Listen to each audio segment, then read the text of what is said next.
Backstory. It seems no matter who we are, where we've been, or what we've done, we all have one simple thing in common. Everyone has a backstory. Well, it's another story. Yeah. You looking for change? Hello? We want to see some change? Or do we want to be change? Everybody here needs to be the change, right? This is not a spectator sport. This planet requires participation by all of us. Cowboy Bob, can you give them some change? Lots of change. 10 cents will get you 9 in return and 1 in refund. You don't get any change. This isn't McDonald's. You don't get dollars back on your pennies. Hi, I'm Cowboy Bob. Welcome to, I don't know, what are we calling this? I don't know. At any rate, backstory, I guess, until further notice. I'm your host. Sitting next to me over here in the screen, at any rate, but many, many, many miles away. What is it, 2,200 miles? Yeah, you can walk to me, Bob. Something like that? You can walk here. The man, the one, the only, the ever empowering, the voice from beyond, the man who pushes the right buttons some of the time. That's what she the one, said. The Odin, Dr. Odin. What? Hold on. Man, I'm like I'm getting boobies in this shirt. I'm like I'm getting boobies in this shirt. Yeah, well, yeah. I saw a thing on the news today about an outfit in Phoenix that's now recycling, so you can pick up already used and broken bras if you can't afford to buy one new at Walmart. So maybe you're qualified. Go check it out. Oh, you know, I mean, the bigger they get, the never mind. So I've been alone. watching some of the programming on this network channel of yours. Mm-hmm. Were you getting interested? Very interesting conversations. I caught one with what was his name, Alan Keyes, last night. Oh yeah. Yeah. Dr. Alan with our Keyes. girl Michelle. Yes. Interesting points. I was thinking about picking up on a little bit of that. I was watching Dr. Paul earlier. That was cold-blooded, by the way. It was like calling you, you're not listening. At any rate, I was on the phone. That conversation too, and I have some points here. The transition of what we're doing, basically, is and I will give it to the great Odin because he coined it. It tripped my trigger. The return of the thinking man, which I think is going to be kind of the title of this show, The Return of the Thinking Man. Okay, you thinking of that? Because, the idea is I don't want to sit here and talk for 2 hours. I would like to talk with someone. Uh-huh. So I wholly invite anyone who's viewing, reach out. You can hit to me or you can hit to Daryl Neely or to the network, which is the Global Enlightenment Radio Network.com. And we'll be more than happy to provide you with a join link so that you can join in, predetermined. Don't guarantee we'll keep you here. Don't guarantee we'll listen to your nonsense, but we will give everybody a moment of time to express their opinion because this is a thinking man's opportunity. I look at it as a coffee break. Many years ago, I had a radio show called Cruising Cafe. I'll have to send you that package one of these days. We got to get that share box fixed out. But I had this really cool radio show, and people who wrote the theme music were a bunch of itinerant musicians who were attached to the recording studio in the back. And so in their spare time, they sat down and they put together a jam jingle for me that turned out very cool. And they gave me whole beds of music for the radio show. So we had a news break, and we had the NBC News now live from, and they put all this stuff together with all the music for me. Such talent. They charged me a penny for it. Bunch of great guys. Such talent. At any rate, basically the concept is, for me, it's 2:00 in the afternoon Pacific time, and I'm having a coffee break. And normally in the good days when Cowboy Bob was up and being Cowboy Bob when I was a good bit younger, this would be the time of day I'd head for one of the coffee shops in town. And we had us a group that would meet there. And I had bankers and I had other broadcast people and I had guys from City Hall. And we would just get the whole bunch. The police chief would be there. And we'd all just sit around and have a good time, chat about it, life, liberty, and pursuit of happiness before everybody had to go home or back to work, as the case might be. So this is kind of what I saw the program being, is something along the lines of a coffee break, focusing until somebody asks a specific question on what seems to be the things going on today and the backstory behind them.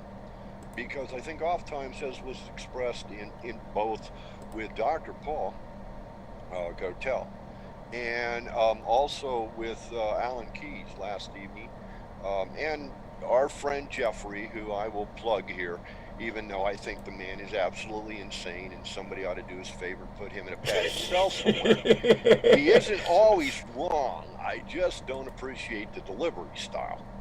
But there was this point keeps being brought up, is don't believe everything that you're hearing, because oftentimes it is being given to you in a very slanted manner to attend to someone's agenda. And I spoke about this on Tuesday in the previous show. We were talking about, thinking for yourself and propaganda, and how propaganda has been the driving force behind society since the beginning of time. Okay, somebody had to step up and say, I should be in charge and I've got an idea what we should do. And other people went, okay, you got an idea, we don't.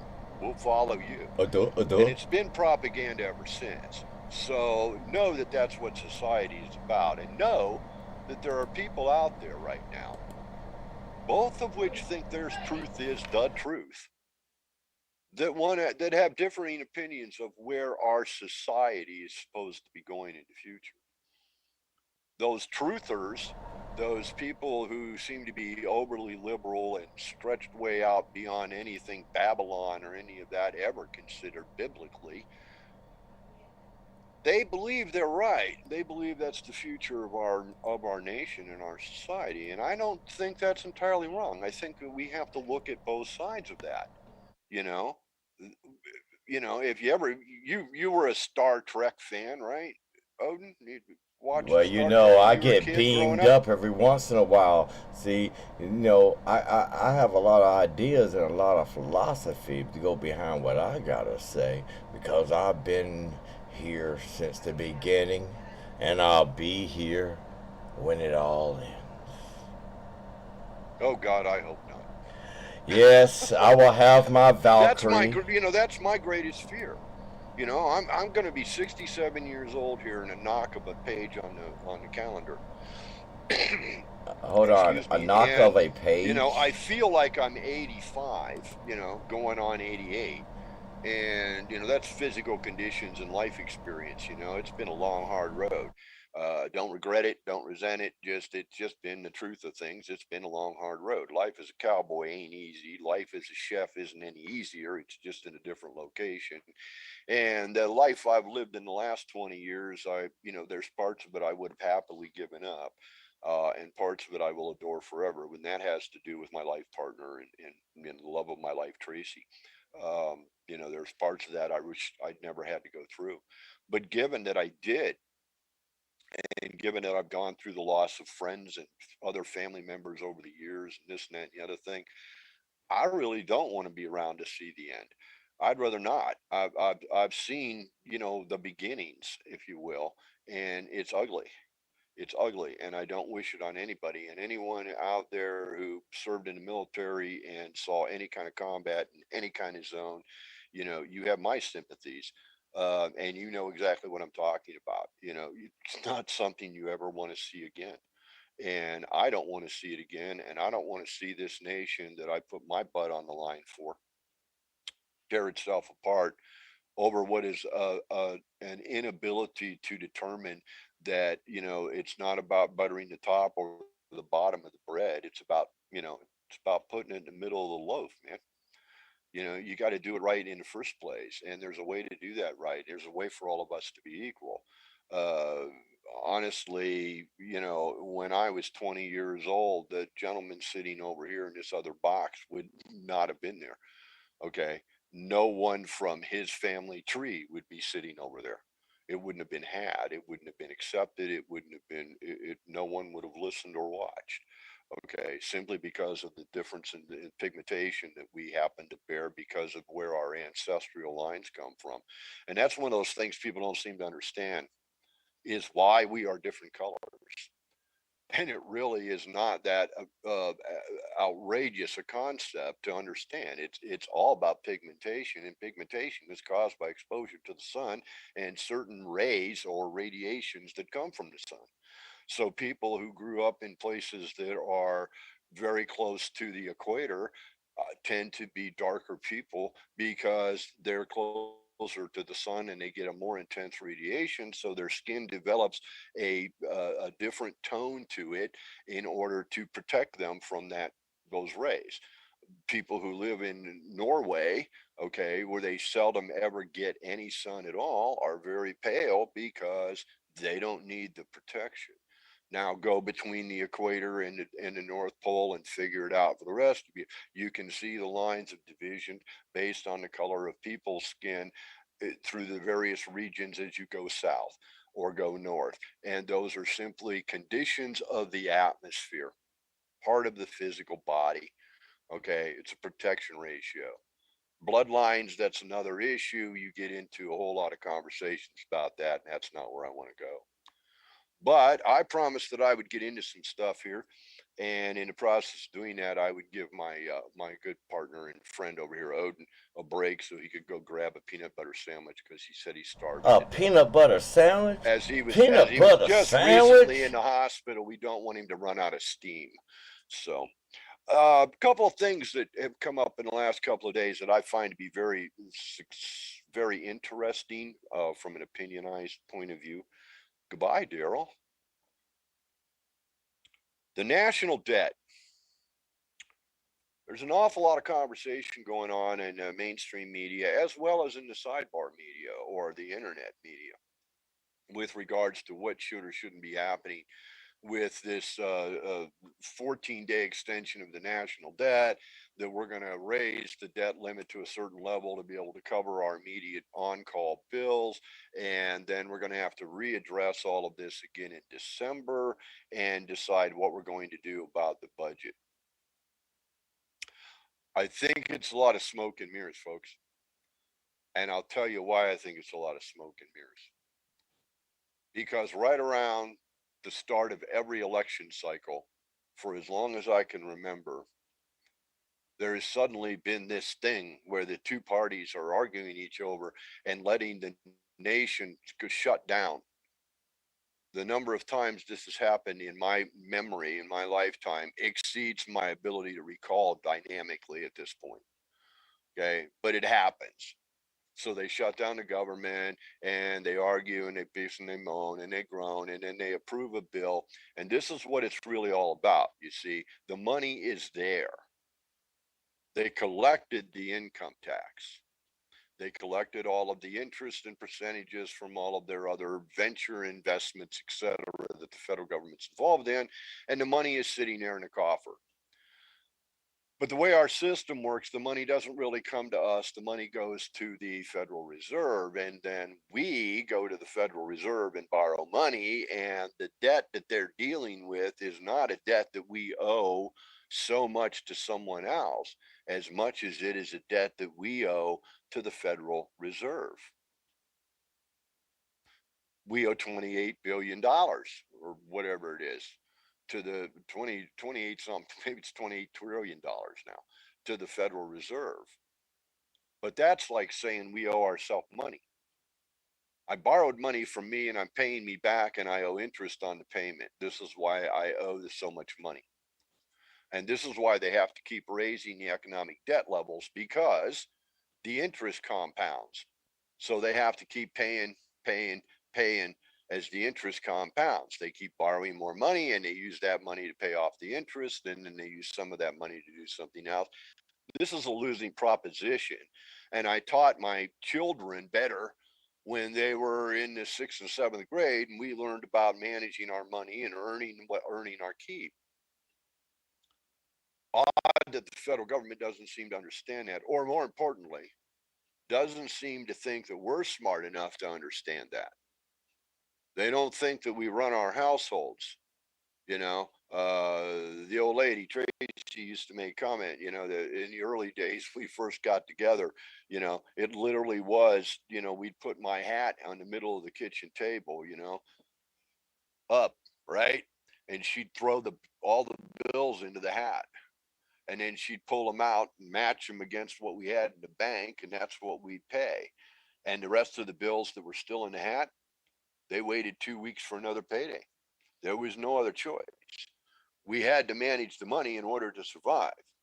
Then we had kids and we had to feed the kids. Okay. That was interesting because they constantly cost money. So we needed money. All of this because we live in a society that has laid down these rules about trade in effect. Something to think about. Take this with you when you go to sleep tonight. You can have nightmares about it. There's no such thing as money.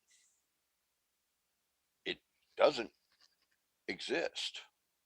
Has no value, has no bearing, has no implication. It is simply me handing you a piece of paper and you accepting that that piece of paper is equal to the value of a chicken. But if I came to you with a pig and said, I think my pig is worth 4 of your chickens, we might barter and debate that. We might decide that we should weigh them. So I should get an equal amount of chicken poundage as you get pig poundage. So if my pig weighs 75 pounds, I should get 75 pounds worth of live chickens. Thank you. Barter, trade, we're there. Money is something we created to control people. Supply and demand, you see. It's all critical thinking from way, way, way back. The idea was that there was so much reserve or so much production every season within the realm of, let's say, 50 miles of Point Center, being Castle Keep. And the king ruled over this 50 miles. And he had soldiers to enforce his will. So they could go out and they had the latest, newest weapons, so they could intimidate the population, which had nothing but garden hose and shovels and a couple of rakes, and they said, you will do as we say. And they said, you will bring all of your crops in to the center keep. Then based on how much crop you bring in, you'll have the credit to take this much out. So you bring in your barley and we'll give you flour. You bring in your corn, we'll give you beans. You bring in your cow, your pig, your chicken, we'll give you meat. All ready for the table. And in order to keep things honest, we'll give you a piece of paper that says, or coins in the early days, coinage, that represents so many credits at that central repository. You go there, you give them so many of your coins, they give you so much bread and milk and whatever, eggs and whatever else you want. Now, this does not mean that you cannot be agrarian in your own right. So you can have your own chickens and you can have your own dairy cow and you can have, but your production crop must be delivered every year. You don't sell it, it's automatically given to.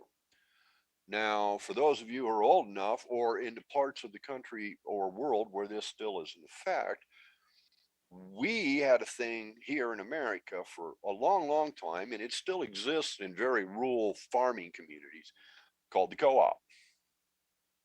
And the co-op is where everybody would grow pretty much the same crops, raise the same beef or the same pigs, and they would go through the co-op. They would they would count their inventories, then they would go to the co-op, and the co-op would then go out and make a deal with the buyers on the open market and get the best price for everybody in the co-op. Whereas before it was each man had to go negotiate his own deal, and oftentimes he didn't get as good a deal because he had no leverage. So by having the group of suppliers giving to the co-op now can market this to the buyer and has the leverage of saying, or you can have none at all, or you can have what I want to give you at the price I want to give you. Out of this, we gained unions, et cetera, et cetera, et cetera. And it has very much explains how we got where we are today. But understand that, this thing about defaulting on a debt means we're simply not paying ourselves back. Okay, which means they don't have as many toys to play with. But I think they'll figure it out, and it sounds like they had it covered today. And I wish I had somebody here to talk to who was more informed about this from the intellectual side of the table, but that's not me. Okay, so another thing that was coming up is that they have got a whole lot more mandates now. LA, I guess, is virtually isolated to this point. You can't breathe the air on the beaches over there if you don't have a medical card that says I got a vaccination. Um, but there's an argument now rising up amongst the police department. And I heard a man say in less than direct words that there might be a potential before this is all said and done to have a blue flu.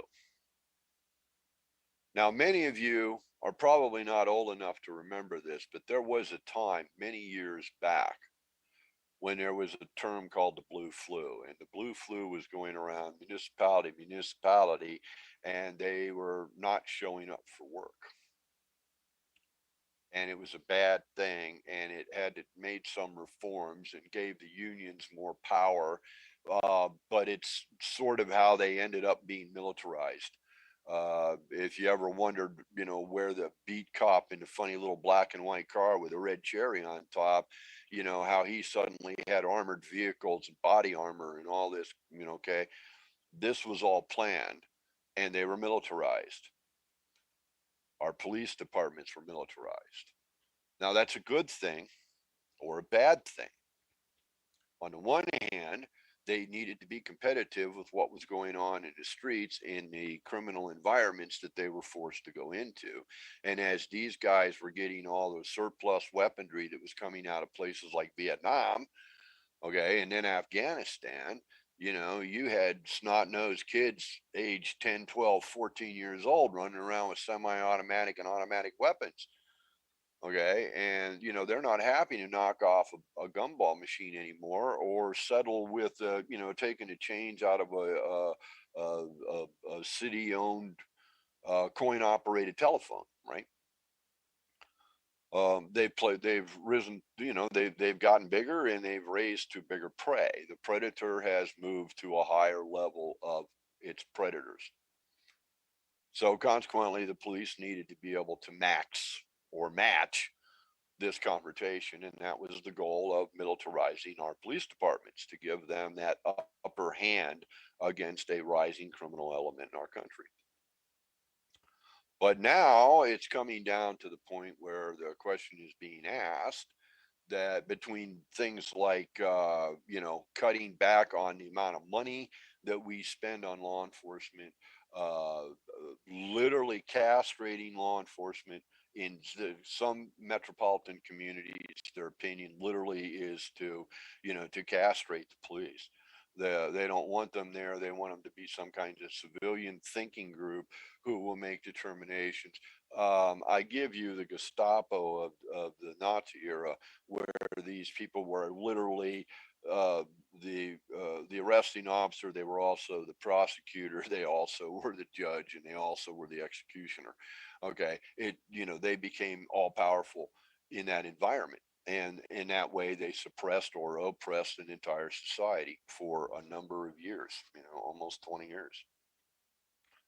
So consequently, we're facing this issue, and the police unions, who I'm not always a great fan of the unions, that's another conversation for another day, but the unions are starting to grieve over this mandating thing, going, hey, look, man, we've been doing a job before there was any cure available.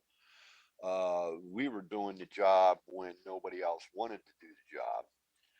And it's a dirty job and it's a risky job. And now suddenly, when we try to do our job, we get slapped down, we get persecuted, prosecuted, we get discharged, or we go to prison.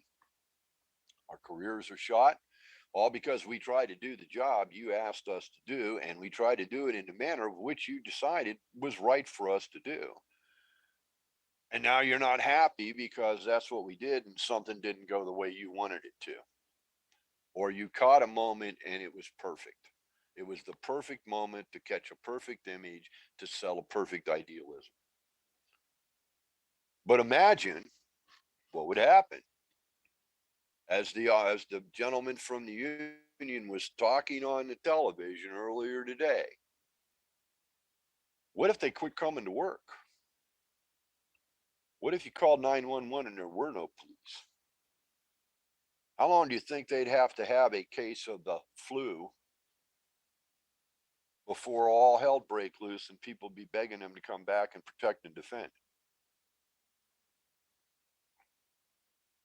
See, when I was a kid, they were serve and protect was the logo.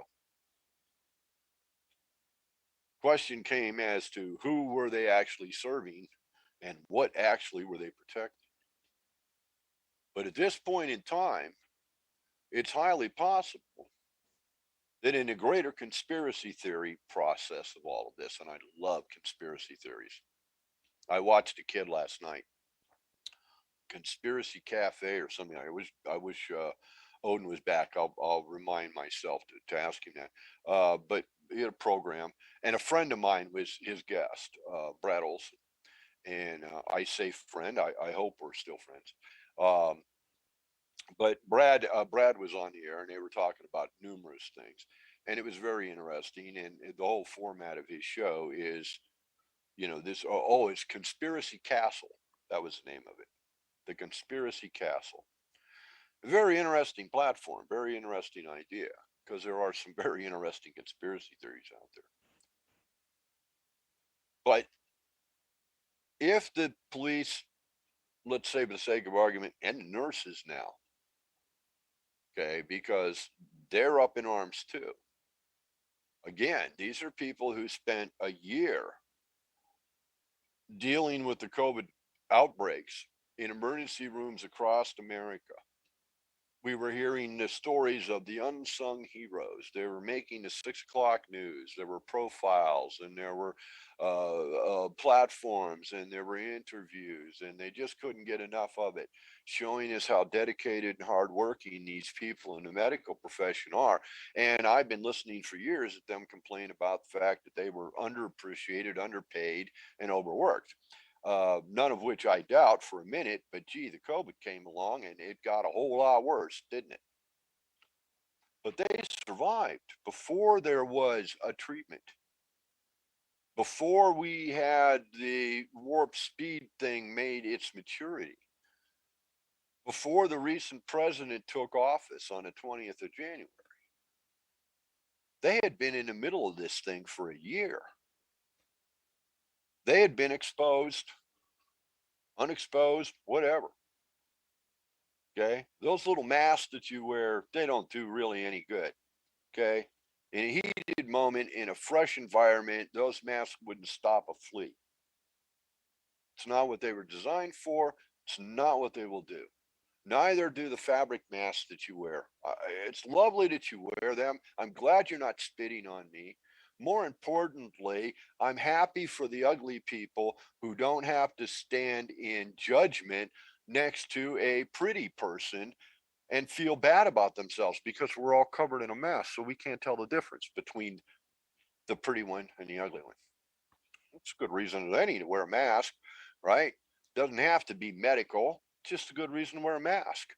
Okay. Oh, and I'll throw in another thing, which will probably get me kicked off the air too. But I'll mention this because nobody talks about it, but it's been around for a long time and actually had been around so long and it become so public, they made a TV series out of it, which I can't remember the name of. And again, I wish Odin was here. But the idea was that there were cameras everywhere and that they could do facial recognition through all these cameras everywhere. Big fight in some communities about new traffic cams. Okay, so it wasn't so much that they were catching you coming through the red light before, as it was turning orange. Okay, it was that they were tracking everybody everywhere. Well, one of the instruments that is most rightly used and accepted by the higher echelon intelligence organizations in our country and pretty much worldwide, I'm sure, although I'm not in communications with any of them, so we'll clarify that. And my disclaimer, I don't own this network. I don't own the platform that this program is on. I own the title. I am not paid. I am not remunerated, nor am I reimbursed for my ideas, my concepts, or my opinions. I give them freely. Okay, so in order to get the database to match up with a person in the middle of Times Square on New Year's Eve, the best and only trusted way to accomplish this goal is through retina scan. The mask makes it easier for the camera to pick up the scan. See, all you see are my eyes. So all the scanner has to scan is this. It doesn't have to scan all this. It only needs to focus on this. So by covering all this up, I just made it easier for them to collect the retina scans from every walking human in this country. Now that's conspiracy theory, okay? But I do love good conspiracy theories. And if you put logic to that, okay, not without a little bit of, yeah, hey, you know what? Maybe would explain why they're so hardcore about everybody wearing masks. Could you imagine if they said, we want everybody to report to City Hall and we'll send you the time and a date and you come here and get your retina scan so we can put that in our database so to guarantee that we have that retina scan. And they could be doing that at the DMV, but not everybody has a driver's license, so that's not fail-proof.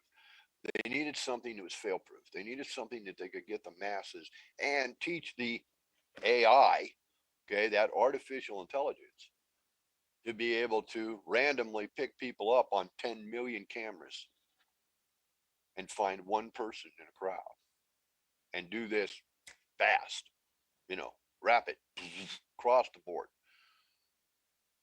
So this is where we're at. So as far as the police and law enforcement and the idea that they might go out on a blue flu if these mandates and things that are happening keep happening, budget cuts, etc., that would put us in a very interesting position because there might be a little bit more clarity where we regard serve and protect. Who are they serving and who are they protecting if that's the route they take? And its history shows us time and again, sometimes to fail, sometimes to succeed, we have this constant that says, the enemy of my enemy is my friend. And then that brings us back to just how big of a stick do they really have in Washington, D.C.? Imagine what would happen if all of the law enforcement at the Capitol got the blue flu. And Nancy and her cronies, Joe and his cronies, and Bill and his cronies didn't have all those guys standing out front with guns protecting them from a public that ain't happy about the way things are going. Now, that wouldn't be that body of law enforcement actually joining the ranks of those of us who are not happy with the way things are going. But if they weren't standing in the way, there'd be a lot less stopping us, right? Okay, moving on. Migration. Oh, Lord. That was like the number 2 or number 3 story this morning.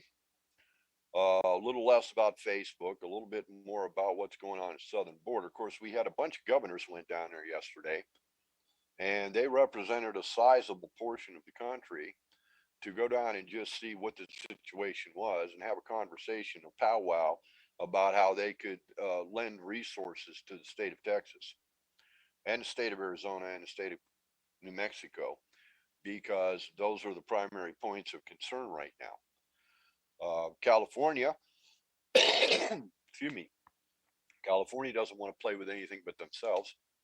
Ha! There's a joke in that, and I won't touch it. Ha ha ha. Okay.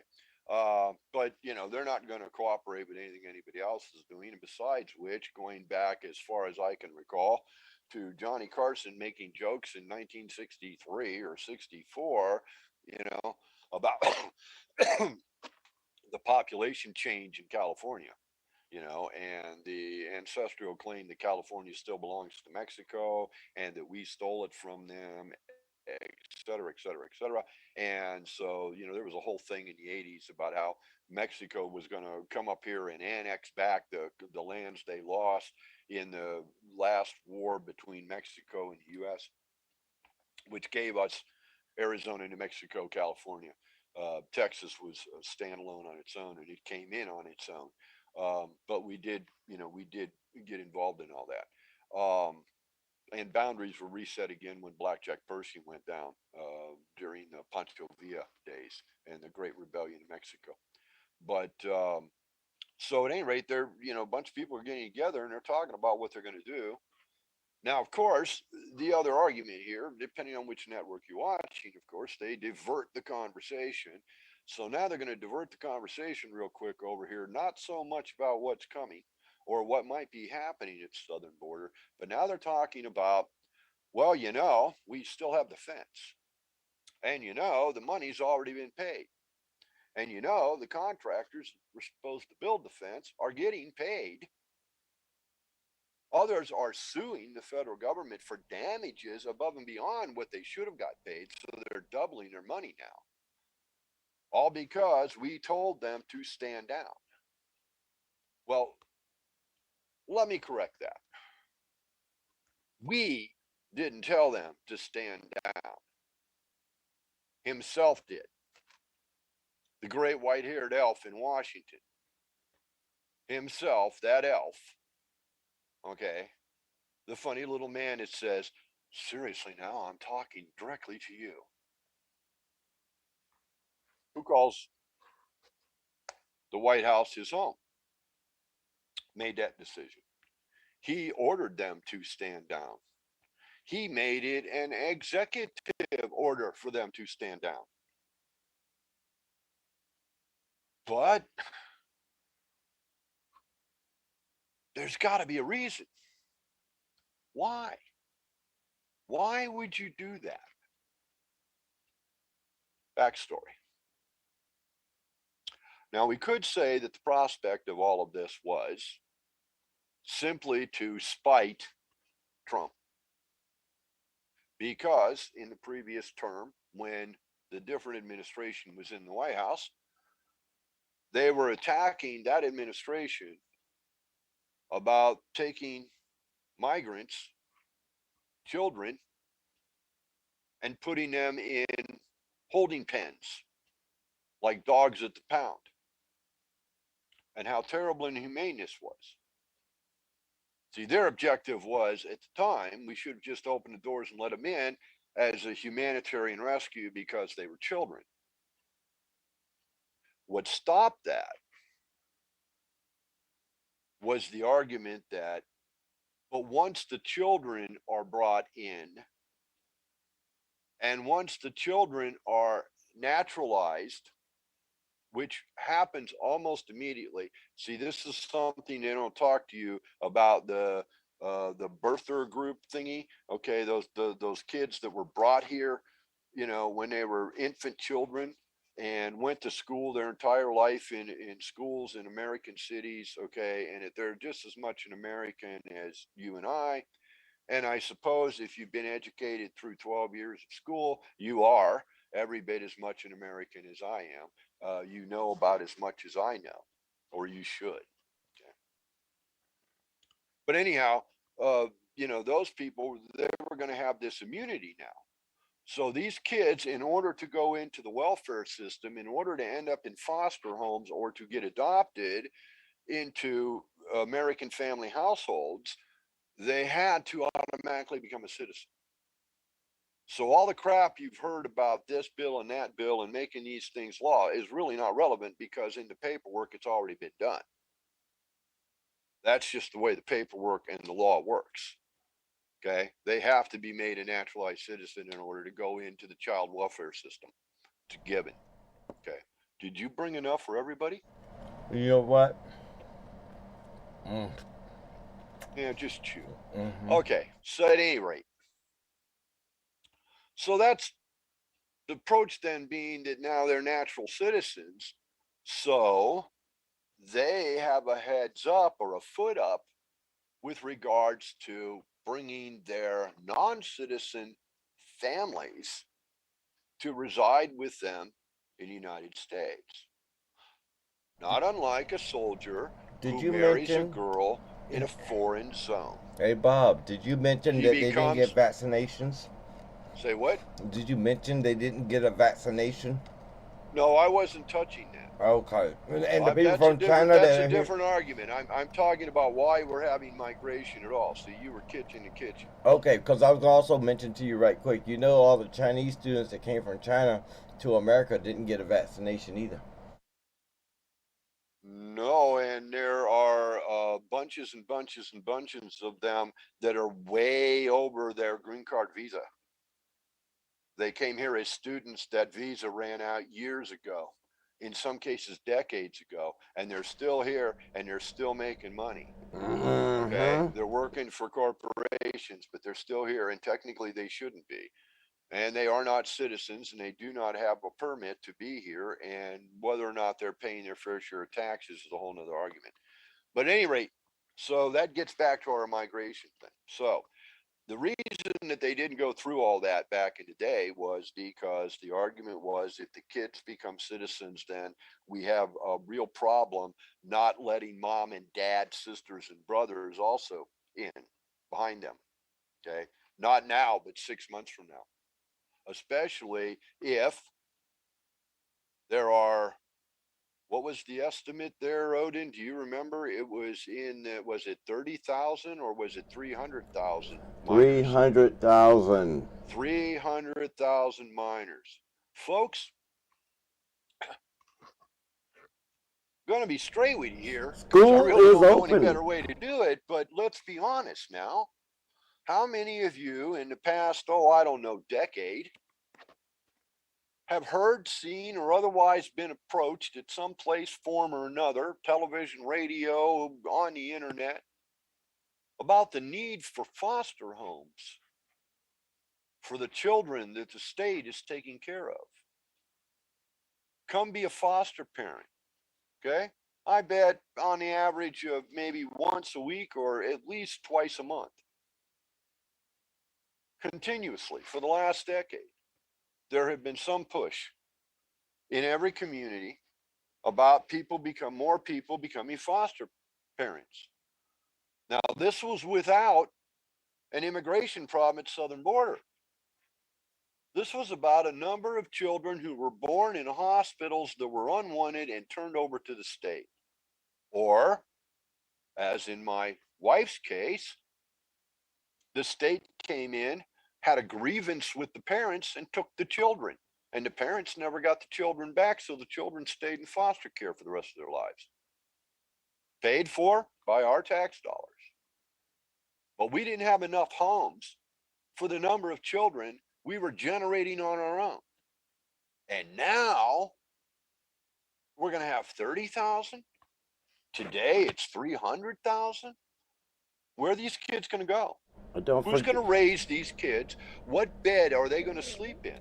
They have no parents now. They come to your house, brother. There it is. Hey. Where are they going to go? Oh, no. But do you know what the solution to this is? Oh, we're going to make them American citizens. The solution is to find out who the parents are and then invite the parents up with full immunity, make them naturalized citizens, set them up in little pink houses, and let their children live with them in America. Only in Why? America. Why? There's reasons why. Okay? You have to look at the deeper, darker, uglier picture. Now I take this back to Alan Keyes and Michelle. See, you got here just in time. So that show, the primary conversation started out, they were sort of talking about the CRT thing and the fact that the FBI was going to start nosing in on parents who threaten the supervisors in their school district. I doubt seriously if that's going to happen unless it revolves into something very large, like, a bunch of armed parents go in and shoot down all the board of school and, right there while they're in their meeting. I doubt that the FBI is going to really get involved, but I could be wrong. It seldom happens, but there have been moments in my time. So my wife informed me that I have been mistaken. So we'll go with mistaken. But the conversation sort of rolled on over to talking about being involved. And I think that's a big issue here on several levels. They want our children, or they appear to.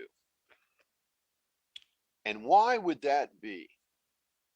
Why would there be, warning, conspiracy theory about to appear? Warning, conspiracy theory about to appear. Why would all of this coordinated, the bug, if it's man-made, if it was weaponized, if it was intentionally released, so as to be able to have an impact on a certain element of the population, perhaps we'll consider seniors, seen as how they seem to be the most vulnerable and had the most death rate. Of course, that could be because of environmental exposure issues rather than any kind of predetermined attachment. So you can't. It's hard to go out and say, "Oh, they made this so it would only attack old people," but they could have done that with the knowledge that old people would be more susceptible because of their own lack of natural immunities. As they get older, you lose your ability to fight off certain diseases. So that's happening. And at the same time, we've got a man who comes into the White House and says, one of my goals is to literally take your child now at 3 years before normal daycare, meaning at age 2 or 2.5. We want to take your child and we want you to put your child in a government run and government paid for, subsidized daycare system. Now, this, so you can be more productive as a citizen. Be a citizen, be a global citizen, do your part, contribute. Okay. So if you're not worried about your children, that's that many more hours, that many more days that you can labor on behalf of an institution that won't give you bread and milk unless you have their coinage, and you can't get their coinage unless you labor for them. But just to make your life easier, they're going to take those screaming little brats away and off to their little daycare schools where you won't see them. Now, if you don't think that's a little bit scary, let me fresh your memory a little bit here. I grew up in a town, Phoenix, Arizona, suburb of Phoenix called Scottsdale. But I grew up in a town. We still had Native American people living at the edge line of the last asphalt drive in town. We had a great big academy that was bigger than what is now Arizona State University. It was bigger then than Arizona State University was in that time frame. And it was called the Indian School. And they took children of a certain age from every tribe across America. Some tribes, they had to go in with armed guards and literally forcibly take the children under arms and in ties or chains load them on trains and ship them off to schools to make them more white, to Americanize them, to teach them to read, to write, to know our language, to understand our math, and to learn skills so that they could be part of the enterprising community, which is engaged in industrial growth and development to create products which they sell us at an inflated price against what they pay us to manufacture those products, all with the coinage that's given to us so that we can buy bread and milk, and we have to go to work every day to get that coinage in order to buy that bread and milk.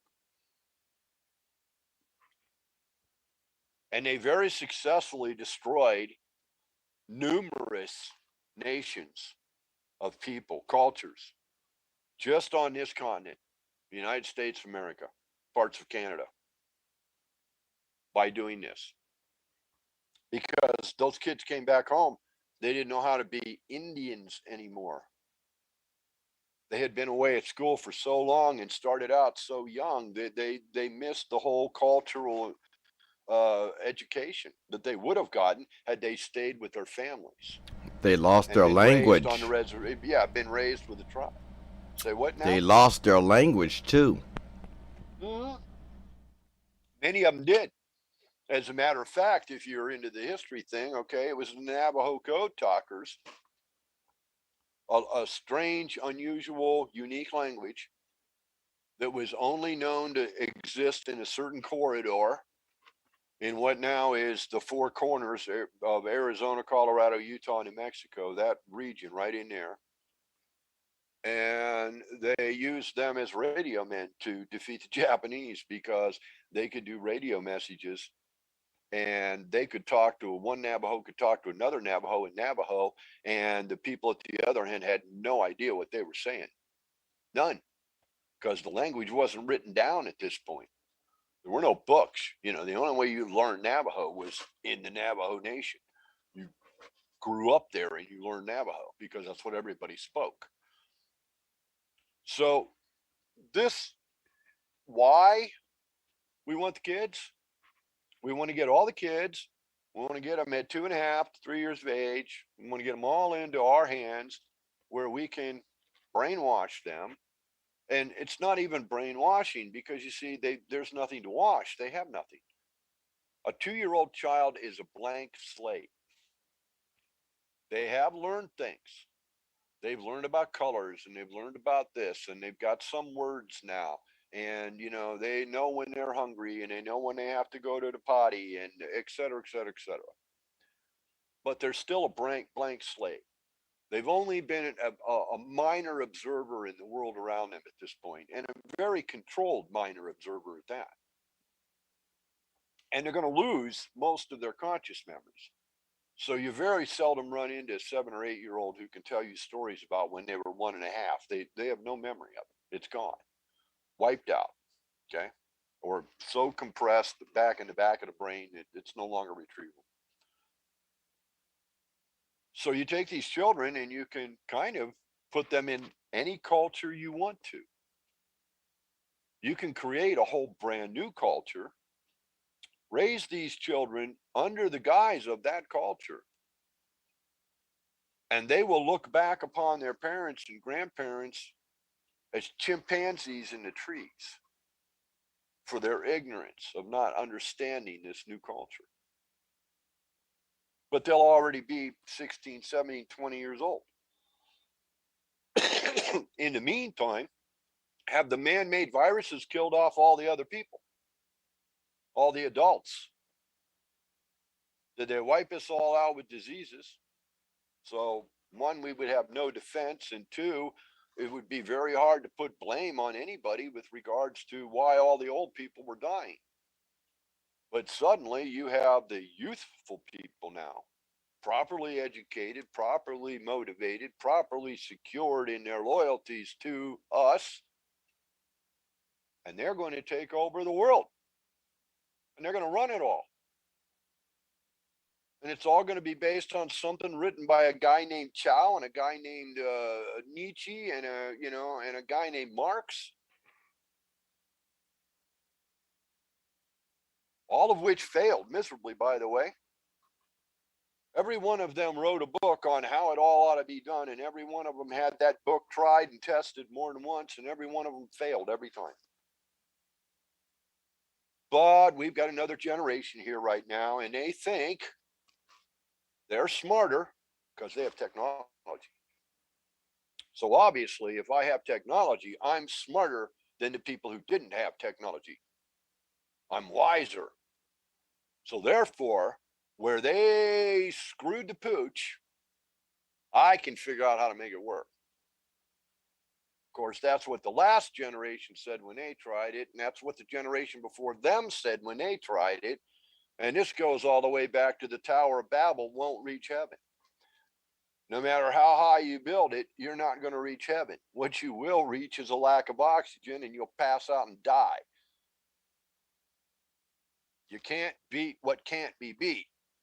But we have to try again, okay? Because that's human nature.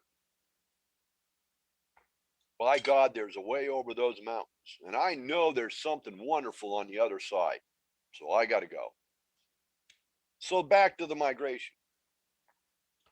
Now, that could be one approach, was that we're bringing in more children so that we can have a repopulation module after we knock off the older generation with these synthetic diseases that we're creating in these laboratories in secret, and then blaming somebody else on. Or it could be that we're shoestringing all of these children in order to be able to now bring their parents behind them. Thus, we have a labor force. And this one gets both sides of the coin, so that plays two roles. One, I get a labor force, and that's a good thing, because I done took a bunch of people who used to be the labor force, and I got wanting more and more and more, so I kind of started elevating them, and then pretty soon I got them up to a level where they no longer wanted to go do those dirty jobs anymore. Said they wouldn't do it, man. Wouldn't do it. Called me a racist. So I got to find somebody else to do those dirty jobs that nobody wants to do, because those of us who are better than that, those of us who are more educated than that, those of much who are more sophisticated than that, okay, we need somebody to do it. Okay, that garbage can still needs to be scrubbed out every week. Okay, the oil still needs to be changed in my car. Somebody has to go out there and fight with the tomato worms over the tomatoes. It's gross and disgusting. I sure wouldn't want to do it, but somebody has to, or I won't have tomatoes in my salad tonight. And that is unacceptable because I'm important. I said so. So we need a labor force. And if you happen to be a labor force that was already a labor force, but you were so abused, you lived in such poverty, that I offer you the opportunity to come forward now and be my labor force, I'll still keep you in poverty, but it'll be far above what you used to have. But by my standards, you'll still be in poverty. But you'll be so grateful for me that when I come around and say, hey, I need you to put your name on this ballot so that, I can still be your leader. And you'll be, oh, yes, Massa, you was so nice to save me from I was starving to death down there. It was terrible, ugly. You wouldn't understand it. If I told you about it, you couldn't imagine it. But thank you. I'll do whatever you want. Well, now that's pretty good motivation to crack open the southern border and invite 300,000, 400,000, million, 2 million people. On one hand, you get somebody to do all the dirty jobs like sweeping the sidewalks and cleaning out the sewers. And you also get a whole lot of people who are going to be loyal to you. So when it comes next time for an election, you think you can count on them. Although, and here's where the point gets proven, time and again, actually, through history. The people that you are rescuing are coming from areas that are more crookedly socialistic even than the agenda that you're trying to peddle. And you're forgetting that they might remember or recall the fact that they couldn't wait to flee that kind of social order. They were willing to risk their lives and cross hundreds of thousands of miles of desert in the hot sun, no water. Their women being raped by a bunch of gangsters that are guarding the trail, guiding the way.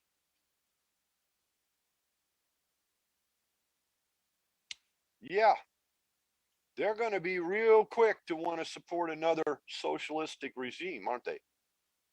If they just fled one. If they lost everything under the control of a socialistic dictator who was a tyrannist by nature, you think they're going to be quick to want to support that in a new place? Isn't the reason they wanted to come to America so bad, wanted to come to the United States, was because here, a kid who grows up in the projects in the South Side of New York can actually apply himself, and with a little luck and a lot of sweat and equity, he can make it up to owning his own business and having his own employees. Maybe he can run for government office. Maybe he can go on a course of academia and become a PhD. End up making lots of money, getting a Nobel Prize, being famous. They write in all the history books. Can't do that down in San Salvador. Sorry, ain't happening. Okay? If you're not one of the chosen family lines, that ain't happening for you. But in the United States, it's a possibility. Oh, it ain't easy. And you got to jump through a lot of hoops, and it kind of bites sometimes. But if you stick there and you try real hard, a kid from South Africa who supposedly was born in Hawaii can grow up and become the president of the United States. Think about that when you think about migration. So is it a bad thing? We do need the labor force, you see, because y'all raised kids who want to sit around and do nothing but write, create, and play video games. Oh, they got new angles and they got new ideas, and they're calling it virtual this and virtual that, and now it comes with headgear, and now it comes. But see, they want to make a living doing that. They don't want to actually have to go out, rustle groceries in a restaurant, or stack boxes in a grocery store, or sweep the streets, clear out the snow. They don't want to do any of that. They want to go write the next billion-dollar video game. They're going to become the next Zuckerberg and get rich and become a billionaire because they wrote some code that was trickier than anything anybody else had. So somebody has to do the work because everybody can't be king. It doesn't work that way. Not everybody can be a member of the royal court.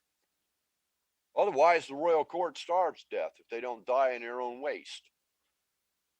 Because without somebody to come around and clean things up for them, they wouldn't know what to do with that either. So we need the labor force. We need the migration. But what about the 300,000 kids? What about the, 64 million children in the U.S.? I think it was 50 or 60 million children under the age of 14 or 15 in the U.S. right now, as of the last census. They want all of those kids too. But let me switch gears. Let me mix this up. Let me screw with your head just a little bit so you can try to figure out where all this is going. I don't have a whiteboard like Dr. Paul, so I can't draw you pictures. However, we're back in the space race, folks. Have you noticed that? We're shooting rockets off. Captain Kirk just went into space for the first time in reality. Guy who has been an astronaut hero since 1963, never, ever, ever left this planet, but starred in numerous movies, TV series, went around to Comic-Con, stuff like that, passing himself off as Captain Kirk of the Star Trek Enterprise. He just went into space, straight up, straight down, no big deal, but he did. We now have an elevator that is powered by a rocket big enough to blow your butt through your head. Okay, it's that simple. And it projects a tube up in the air, and people ride up there, and they get to look around and go, "Wow, man, the planet." And they see it from a certain position. Then they come back down. And this could have an interesting impact on a few things. One is it could have an impact on the people who think we're living on a flat Earth. If enough people actually go up in a module and look down and say, "No, I saw it go around underneath me. It wasn't flat." Okay, that might serve to clarify that argument one way or another. But we're also talking about Mars. Got this great interest in Mars. Now, one story will tell us that the people who brought us here, called the Anunnaki, literally lived on Mars. But Mars was dying, so they came here. That's one story out of numerous. But using that one as our baseline, we have this great interest in getting back to Mars for whatever reason. But in order to colonize a place that would take, do you know what the tabulation is, Odin? Is it 5 years? 2 years? What's the time that it takes to travel from Earth to Mars? Supposedly it's 3. 3 years? So it's a 3-year trip. So just throw another year in there. So if I put a 30-year-old man in a ship, he would be at minimal 33 years old when he got to Mars. And given the impact of spending that time in space, an artificial environment, artificial food supplementation, and the disconcerting changes that would be realized once on Mars, so gravity would be different, the atmosphere, everything would be different, and what you did have would be artificially created, but you would be affected by the actual environment out there. Okay, so anytime you left the artificial life force environment, you would have to deal with the Martian environment, gravity, etc., and how that would play on the human being. And the fact that an NFL player generally isn't considered any good after about 36, but can go as far as 42, let's suggest that our 33-year-old has maybe 10 years of productivity on a planet that is flat, barren, and has nothing. And he has to build everything from scratch. And then, let's say that in a cargo hold of this ship, we can put 8 passengers. So let's say, just for sake of argument, that it's 4 couples, and they're going to procreate on Mars, if that's even possible. Because remember, you're on a different planet with different things are different there. Chemically, everything's different there. So if we can procreate in that environment, it would take 1,000 generations just to get a workforce to actually build a societal environment that we could move to. Or if you can send 8 adults, then you could send 12 children, various genders. And oh, by the way, we've taught them to be neutral genders, so we're going to teach them how to not be asexual as it is, as much as we're going to teach them to be unisexual. So whatever we need them to be, the survivors get to be picked. Some of them will get to be picked female, some will get picked male. And we'll do that through some kind of chemical thing that we do in a laboratory that you don't want to know about it, but it is COVID-19, which is the base, and the mRNA studies, which could make all that possible in the future. Trust me.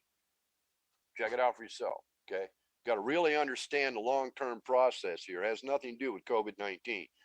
Does have to do with mRNA technology and what it can be used for. Not what itself does, but what it can be used for when it's applied in certain systems under certain circumstances. So maybe that's what the immigration is about. Maybe that's why they need 300,000 kids. They need to raise a generation of astronauts that have to be ready to fly when they're, let's say, 10 or 11 years old. So just when they're getting into prime breeding age, they can be on Mars and giving birth to the next generation of Martians of human origin. That sounds good. Maybe. I think Hollywood is a beautiful propaganda machine. I don't believe that much of what goes on there happens without a preset idea in place. In other words, they don't make movies anymore. They don't make television shows anymore unless they have some agenda they want to peddle to the public. It's in the storyline. Okay. Had this conversation about, and imagine if the guy on the camera turned around, Chevy Chase in Caddyshack, turned around, and every time he turned back to the bar, he picked up a can of Coke. What would that do for the sales of Coke? Okay, we had this conversation in the previous program. Okay, so using that, as putting that element into this.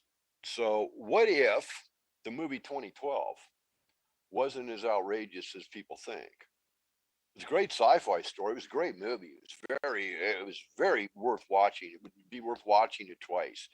Just after you haven't seen it for a couple of years, it'd be fun to watch it again because it was a great story. It made you feel good. Everybody walked away, full of popcorn and soda pop and happiness and joy because they all lived happily ever after. But what if instead of crafts designed to float on the sea,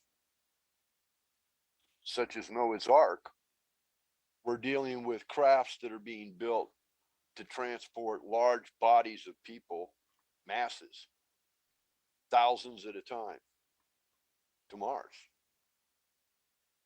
And what if we're working on propulsion systems that will, inevitably, move us there a lot faster than the 3-year time frame? Because remember, we have to move a lot of material. You're going to build shelters, homes, shopping malls, etc. Any of that junk, okay? You're going to have a lot of material, and the material comes from Earth, which means it's going to have to be a constant caravan of supplies going up there and a constant supply of labor.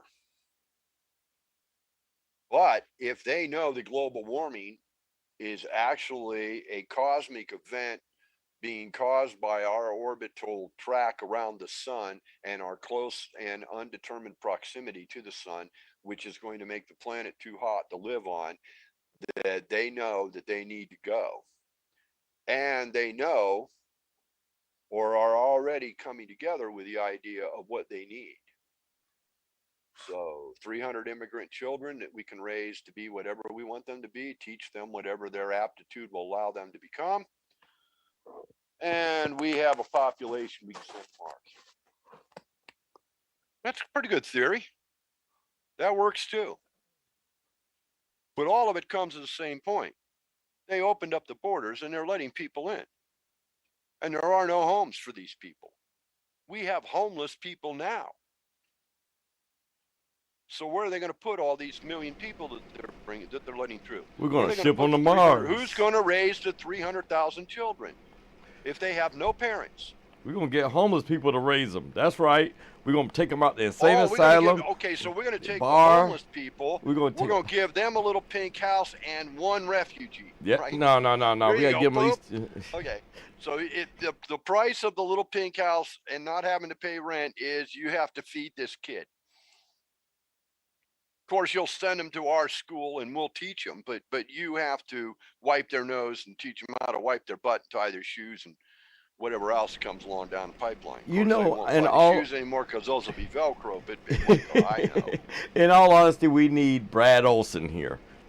Yeah, I know, but he's not, and so I got to carry this crap all by myself because my friends are busy elsewhere. Hey, and in all honesty, to those out there that'll watch this in post, which is where most will see it, it'll be on YouTube. Right, you'll watch it tomorrow or the next day or whenever you get really bored and have nothing else to do. You'll tune in old Cowboy Bob and see what kind of nonsense he had to gab about. But most of those folks are busy. You know, they have their own podcasts. You know, they have other business things that they have to tend to. Some of them actually have real 9 to 5 jobs. The poor suckers. Um, but so, you know, they can be when they can be, and that doesn't always make it convenient for me. But I'm on borrowed time and I have all the time in the world. So, like the federal government just raised the debt limit, I'll stick around for another 10 years. I'm sorry. Raise I the got that debt in there. That worked. limit. Come It on, worked. give me a break. We are ad-libbing our butts off right now. Okay. So don't just okay, so what else do I have on here? Okay, so yeah, the child resource. So I kind of covered that, you know. So why do we need these children? What are we going to do with these children? Okay, anybody that doubts this, get ready. I'm going to shock you now, Odin. Sesame Street. Let the puppets teach the children. It's perfect. They'll no longer attach to their parents, they'll attach to the puppets. And we'll teach them that it's perfectly normal for frogs to mate with pigs. You get big birds and cookie monsters and grouches and all kinds of Ernies. You get all kinds of fun stuff when you let pigs intermix with frogs and God knows what other combinations you're playing with. This is what they've been teaching our children for 2 decades, 3 decades now. My kid's 42 years old. He grew up on Sesame Street. I watched it then and thought it was fairly harmless, but over time, I started seeing where it was passing things. They were always leaning in certain directions, you know, and it was all right for Cookie Monster to want cookies all the time. That was okay. Cookie Monster was just expressing his cookiness. Okay? This was acceptable. All right? It was all right for Grouch to be grouchy all the time, even though he didn't have a reason to be grouchy. It was okay that Big Bird had long legs and a long neck and didn't fit in with anybody else. Couldn't sit at the table with the rest of the family because he couldn't fit in a chair. And the table was too low anyhow. But that was okay, see? It was all right to be different. It was all right to be unique. It was all right to walk around with your head in the clouds. This is what they were teaching our infant children. You know, we thought we were buying ourselves 20 minutes to go in and start dinner or do a load of laundry, and we put the kid down in front of the TV set and thought the puppets were going to keep them amused. The puppets did a lot more than amuse those children. They indoctrinated those children. And now they're at the point where they're getting ready to tell the children that it's their responsibility for the greater cause of the future of their own existence to now come tell somebody about the things their parents are doing which go against the agenda. And if that doesn't sound familiar, I will give you the brown shirt children from the Nazi regime, who from 1937 to 1940 turned all their parents into the Nazi regime, had them arrested and imprisoned, some of them executed, all because they were getting so glorified by walking around in their little uniforms and, you know, hog stepping with each other. Okay, they belonged to something, and that was important. And trust me, to a 10-year-old kid, belonging is very, very important. It's critical to find something that you belong to, where you are welcomed, where you are valued, where you have the ability to demonstrate your expertises, whatever they might be. This is very important to these children, and it stays important. You know, do you not remember back in high school? If you can't remember grade school, homecoming queen, president of the student council, you know, the homecoming king, the #1 jock on a football team. Hold on. You're in a new world now. The homecoming queen is now a guy. And they still exist. The same things that made those things exist in that day still exist today in the framework of the children of today. Okay, they still need to belong. They still need to be accepted. They still need to be recognized. They still need to be glorified. And I'll ask you something, Doctor. Okay, because I'm going to tell you the homecoming queen now is actually a guy. A guy, yeah. Yeah, now it's not even female. Or whatever. It's so what does the king and the queen one of do? they. Quoting somebody else, it's the they. So You gotta use the pronoun. Here's the question. Uh-oh, I lost question. it. I'll get it back. You'll find it one day after you figure out how the queen became a king and a queen. You know, I'm trying to understand something. No, the queen is a queen. I'm trying to understand Now something. he has two crowns, right? He has the queen of Hollywood Boulevard, and he's the queen at the high school prom. Okay, I'm trying to understand something. Now, actually, if that picture was true, I'm they were pretty good looking. Yeah, I can see. I mean, you know, with the hair and all that. You know, I mean, hold on. That wasn't a bad looking. That wasn't a bad looking homecoming queen. I don't care what's hanging between your legs. Oh, okay. I want somebody to tell me the difference between a cross dresser and a you know. One works for the Catholic Church, and the other one is a. I'm trying to get it out. Cross dresser, right? Somebody who wears a cross, and that's the most prominent thing in they generally work for the Catholic Church. I'm trying to understand something about this society. What is the difference between transsexual, and transvestite, and a cross dresser? Yeah, because honestly, a cross dresser is in denial and ashamed of themselves. Okay, but they still. A transvestite, okay, is seriously confused and has blown their ego clear out the other end. Okay. And so the showroom girls, right? You right. know, the drag girls, the drag queens. And they put on the makeup and the wigs. Yeah. They try to look like a woman. Okay. Okay. They're not wearing women's clothes. They are trying to pass themselves off equal to any woman. You know, this is an interesting complex because in our social environment, go to your psychology degree here. In our social environment, we seem to have this thing. I can't put a label on it. It's a thing. It's a thing. Okay. But we have this thing where in order to fit in, we find a level that is natural to our comfort zone, and we try to emulate that which we are not. So, for instance, okay, my middle class,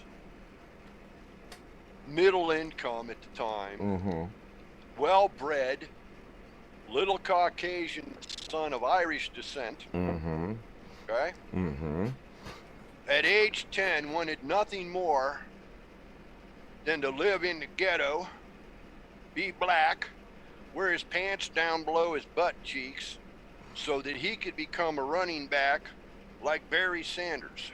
Okay, living in a figment of imagination. Now, there was nothing in that dream that had any reality to it, but that kid wanted to be Barry Sanders, even though he knew that he had none of the elements that could make him Barry Sanders, including the fact that he was Caucasian.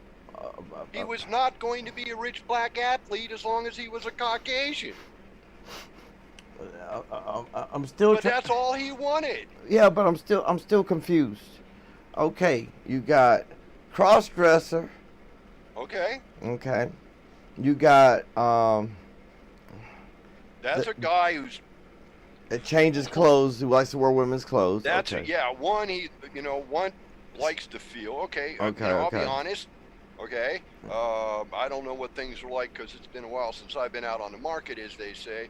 But in my time, okay, there were certain materials and fabrics. Yeah, like velour. That were very nice to touch, to be close to, silk. To feel on your skin. Yeah, okay? yeah. Silk. And they were pretty much relegated solely to the female of the species. Right. Called them lingerie and lingerie, stuff, okay? lingerie.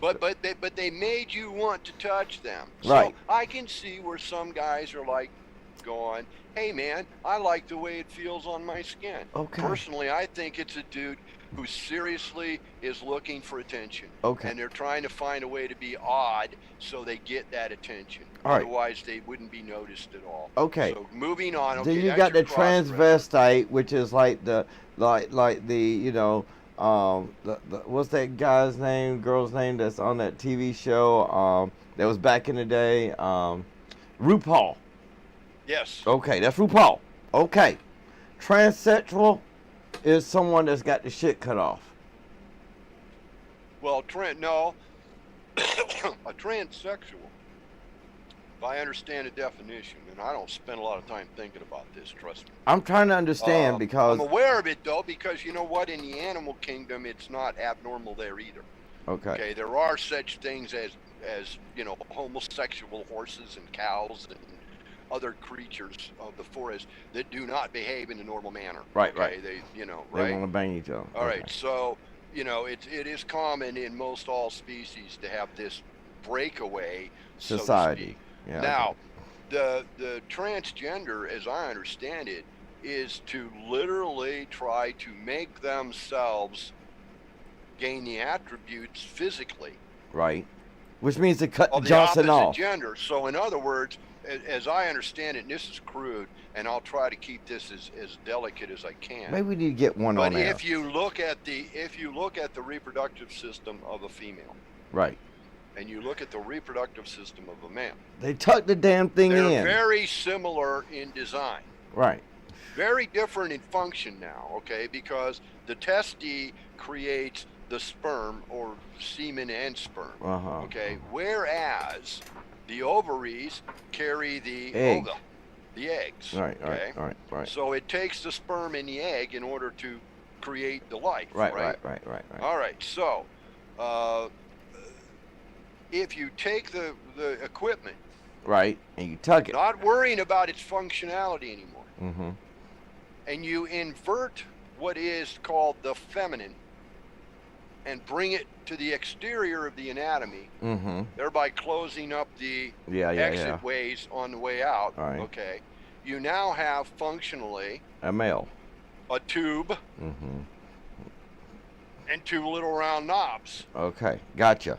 Okay, that ball hang in and the bat. skin sac. Now the male, in the same way, cutting it off is probably the quickest way, but in order to give the male the same pleasurable organs or organ system, okay, simply take the male and poke it inside out and shove it up inside. Take the bones out. You now have the testicles, and the penile is now a tube inside for male intercourse to attach to. Okay.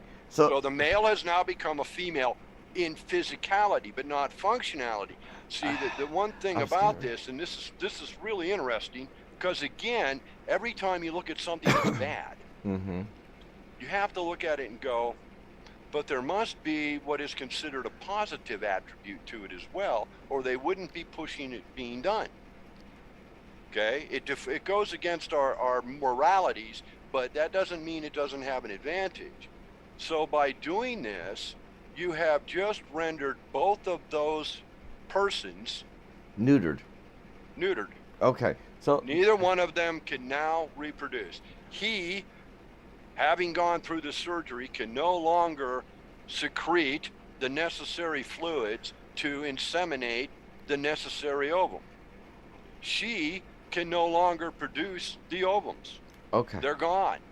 She's lost them. Now, if the biological understanding is solid here, as I understand it, and it's been explained to me on several occasions by different medical personnel, females are born with so many eggs already in the basket. Right. And they will secrete these eggs on a regular basis over a number of, on a monthly cycle over a number of years. That does not mean that every egg is viable. Right. That does not mean that every egg will be fertilized in time to become viable. Okay. And it does not mean that every egg that is held will actually make the trip. Okay. Some eggs will just be absorbed by the body in the later end, at menopause. Right. So at the later end, if there's any still left, they're likely to just be absorbed or rendered neutral, ineffectual, right? Because the female will stop menstruating. Right. Which means she's no longer dropping ovum to activate the uterus. This is pretty good for a horse guy, right? I'm a horse Well, you doctor. deal with horses. So, Yeah. So I got a question, the birth horse guy. system is the birth system in all mammals. We all pretty much do it the same way. There are a few minor changes, but not much. So horse guy, I got a question then. Okay. All that explanation is called, knowledge base. Go get it. Go on Google and learn, guys. All right. So I'm trying to understand how a male, without it tucked, is called and dress up like a woman, pretend he's a woman, and carry call on themselves like a woman. transsexual when you ain't nothing but a damn cross-dresser. Okay, but you see. Bottom line, how are you? You see, we drew this new line. No, we went out in the sand and we moved the line. No, the line was already We there. drew a new line. I'm just getting and tired of new the line lies. Now is if I feel like a 20-year-old college girl. Oh, like the song, 'cause I feel like a then woman. I should be allowed to say, I'm a woman. I want the world to treat me like a 20-year-old college girl. Okay. Even if I'm a 45-year-old fat man who's going bald, I should be allowed to say, but inside I feel like a 20-year-old college girl. So fawn over me. Well, good luck with that. Right. Okay? I hope somebody finds you appealing. Is that? I hope the young man who dressed himself up to be the homecoming queen, okay, if he really is so chemically charged to actually find himself with a feminine personality in a masculine body, I hope he finds the peace and tranquility he's looking for there. I can't support it. I call it lying. Sure as hell don't want to pay for it. I wouldn't pay for it. But live and let live, man. I'm all for letting you do it. I don't understand it. I'm still going back to my question. It does not play in my miniature golf course at all. Sorry. You're dancing with my question. I'm gonna get you back to my question. Hard. I know you're dancing real hard. You were at the prom too, huh? Okay. The question I have is, how are you with all the equipment a transsexual? Bottom line. Okay, I think now this is going to get weird. Because there ain't no way you can be a trans meaning change. And trust me, anybody who is educated and not angry. Don't come with anger. But if you could come with education and facts, by all means, please. I'd be more than happy to hear your point of view and try to accept it as a reality, because I'm guessing here. I'm trying to use the word trans. But as I understand it now, this has to do with chemistry. Okay, chemistry, not physical Our attributes. So and I can't do it all. Dr. Paul would be much better at this. Maybe we should call him in. With chemistry. Okay, so if we are creating, for instance, we know that women are estrogen based. Okay, and men have estrogen are driven too. By testosterone. Men have it too. But the male of the species also creates estrogen. Mm-hmm. And the female also creates testosterone. Mm-hmm.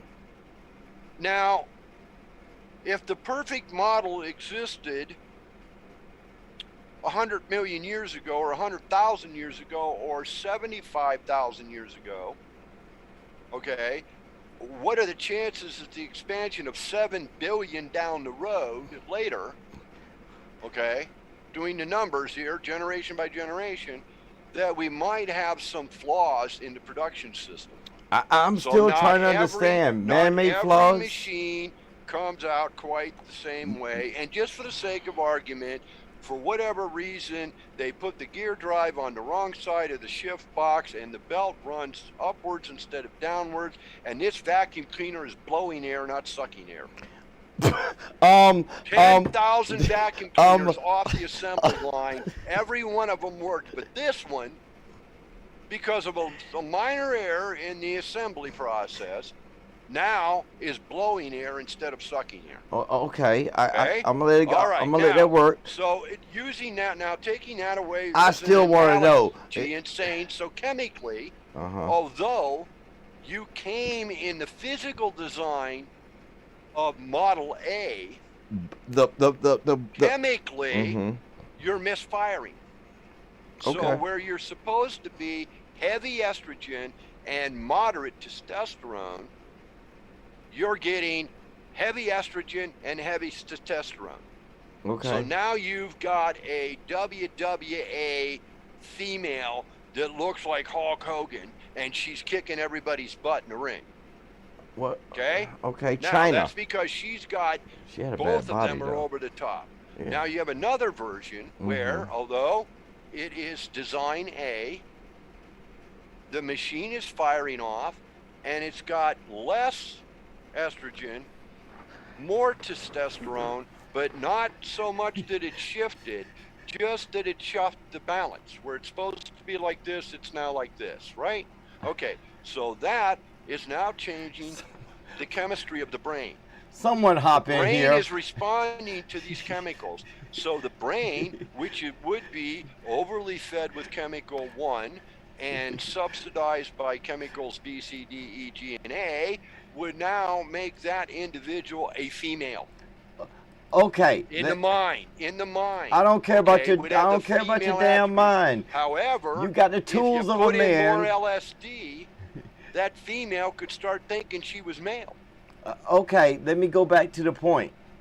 You got the tool between your legs, and you gonna call yourself a female, and you gonna say you're a transsexual. I call you a damn cross-dresser, and you need to have a psychological attention, regardless of whether your hormones are there. But what if you were chemically adjusted by nature? Your own body does this to you. You don't get to pick and choose. Okay, your body, although you are in Model B for boy. 14 people in Okay, Zoom. you are YouTube. overproducing Get in here. estrogen and underproducing testosterone. You got and so in your brain, you are female. Okay, you got a tool between your leg. Yeah. Okay, But you. you I find don't it care what your disgusting. brain You says. find it disgusting I and don't care. undesirable. I can't care and less you about are your brain. attracted to other you are attracted to other males. Okay, you can be instead of other attracted. females. That means you just want man. The bottom line is you got a tool between your legs, and you're gonna tell me you're Well, but a female. but I'll ask you this question: why is this a problem? That's not a problem. I'm tired of The people simplest saying. solution is let them have the sex change operations. If he wants to be a she or she wants to be a he, let it be. But not on Because my tax they won't money. Be able to Not on my anymore, U.S. and government they won't money. pass on that gene line. Oh, that's true. But hold on. I don't want nobody. If you don't want spotted sheep, quit breeding them with the black sheep. Okay, but back to the they'll point. stay white if you don't keep putting the black sheeps in there. That's right. That's why you get spotted sheep. Well, let's breed them out. But the bottom line is this. So give them what they want. So were you gonna let people walk around with a lie? It's their lie. And they're gonna spread What that does lie, it matter and to now you? you got to walk around. Hey, come on, man. When you're at the bus depot and you're sitting in the bathroom with the door shut, right? And you're listening to the footsteps outside, do you care what gender they are? I hope it's a female. You'd wish there wasn't anybody coming in here right now, right? Yeah. Just leave me to buy, nowhere. I'll tell you what. Now, I've been in some strange places. I've done some strange things. I had a stint in the military, and I really was a working cowboy. I've lived out in the forest and the mountains and the canyons, okay, where life is tricky and there's a lot of things that want to kill you. Nowhere Hold have on. I ever felt more vulnerable than sitting in a bathroom with my pants around my ankle, halfway through the process of evacuating my bowels, and the thought that somebody would kick open that stall door and come at me. Oh God, that is the scariest place in the world to be when you don't feel you're in a secure environment. Now, I'm sorry, but that's me. Maybe I'm weird. I know I'm strange, so maybe I'm just weird.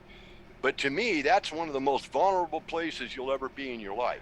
You are not more. There is no place that you can be where you are more helpless than you are in that position at that particular moment in time. Okay, I want to ask, and I need the people that are in this chat here to answer it. If you got a hot dog, you're a male.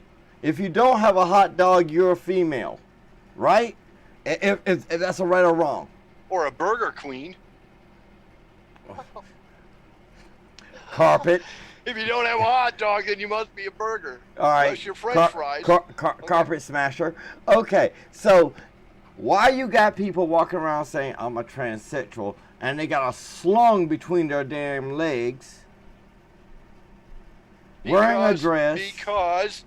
Because once upon a time, that's called young Mr. Odin. Mm-hmm. Young Mr. Odin. Mm-hmm. Once upon a time, you sat and you contemplated an idea of society. I got one person saying absolutely. I got somebody said absolutely. An idea of society and fairness.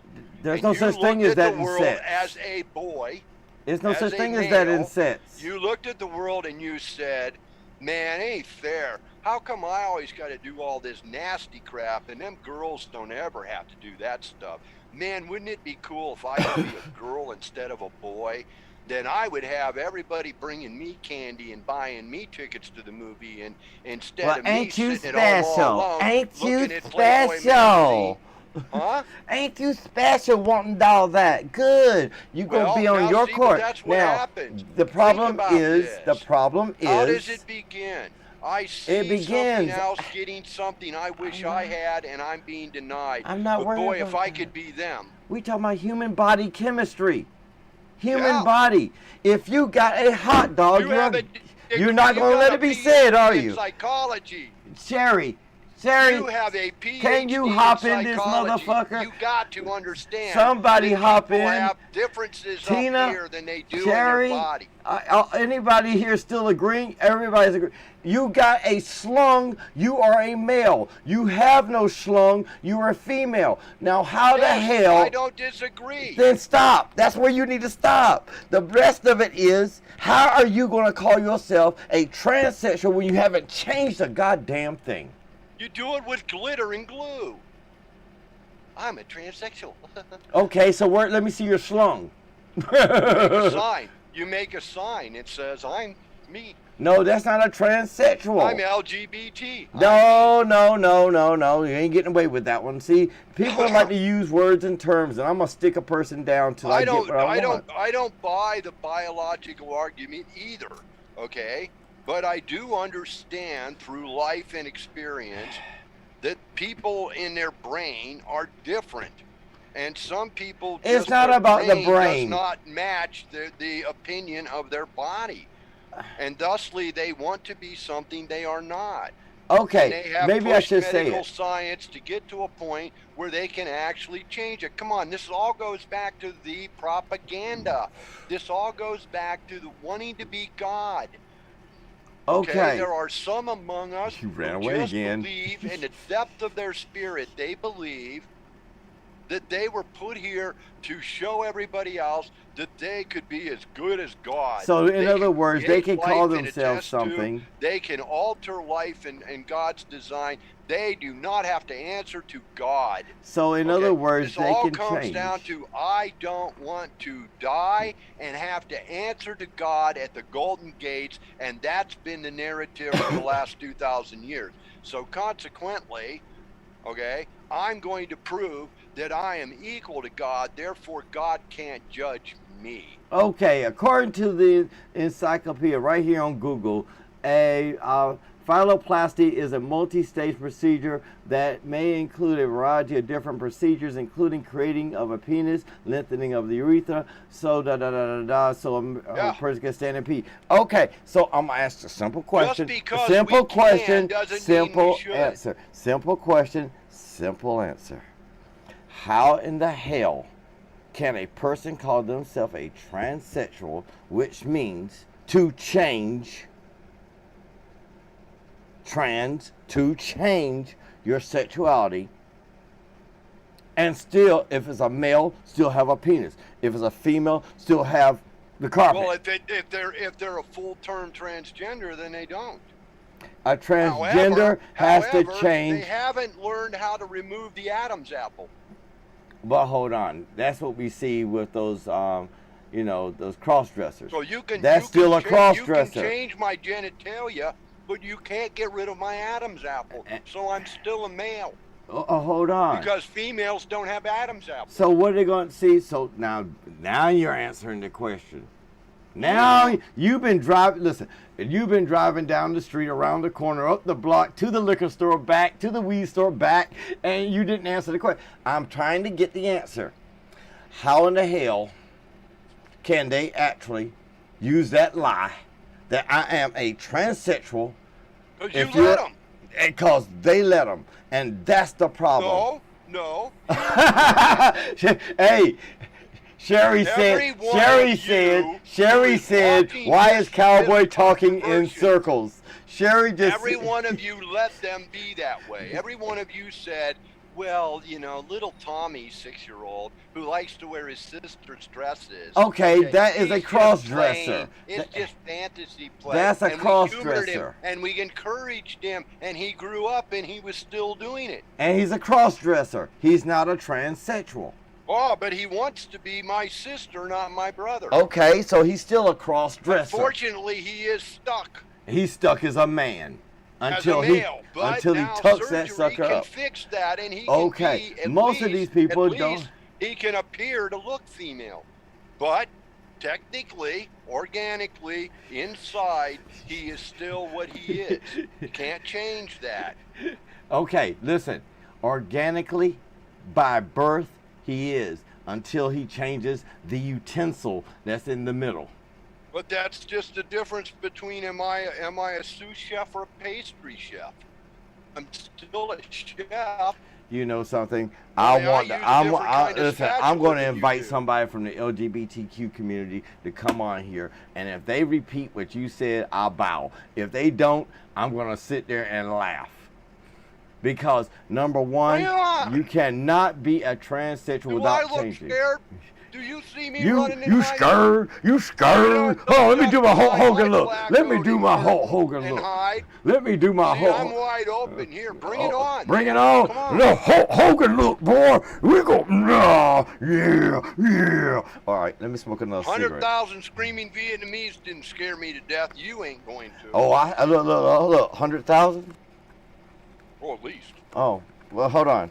Did you? Between the NVA and the I got another question. Why is it? Then there was the Khmer Rouge, which was a whole nother party. That's a whole different story. And they all wanted to kill us. They were trying very hard. But they don't talk about that in history. As many of us as they could, and I managed to survive that, and they didn't scare me. So good luck. All right. So yes, someone said there's a huge difference between a sous chef and a pastry chef. Yeah, you're correct. There is a huge difference. But But we're both chefs. We both work in a kitchen.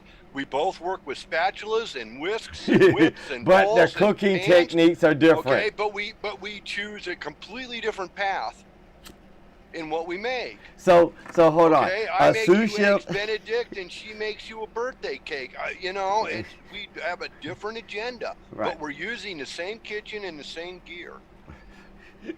We're gonna have some fun here tonight. And come on, man.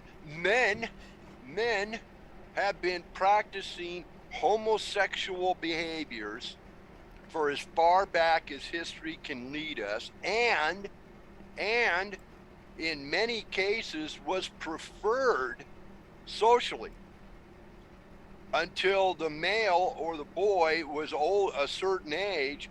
Then he was given a wife. He didn't pick her.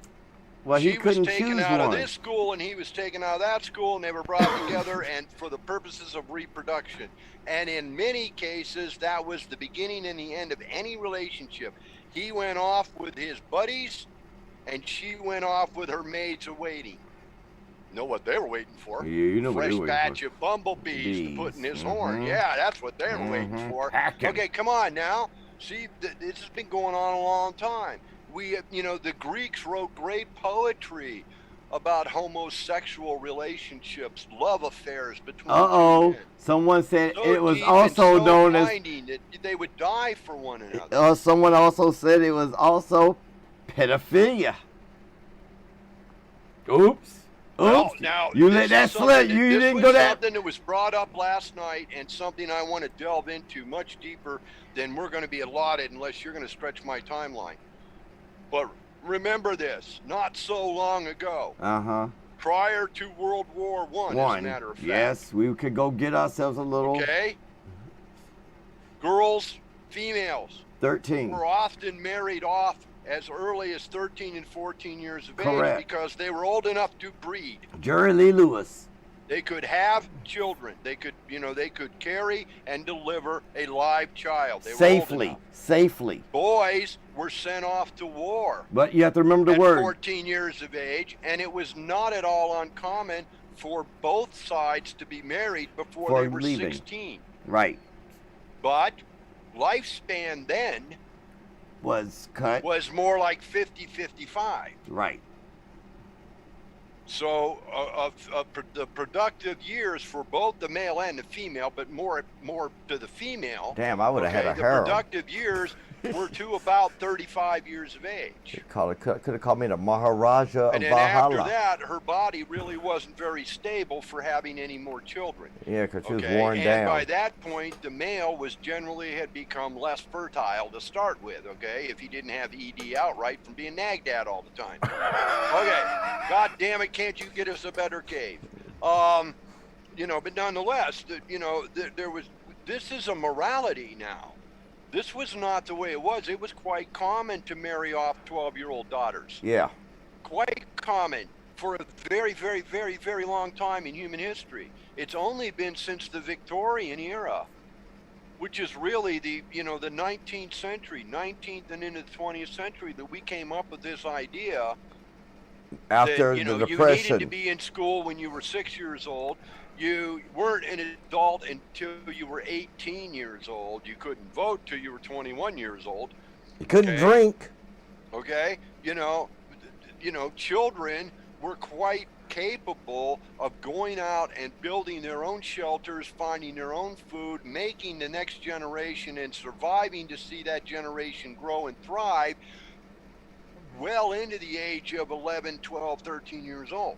And not today. Except our society said, no, they're not old enough. Well, biologically, chemically, They are. by nature's design, if you've made it through puberty, you're an adult. By nature's design, not society's. Society says, oh no, you're only 12 or 13, you're not They want you smart in the enough. educational Well, that's because system. you made me dumb.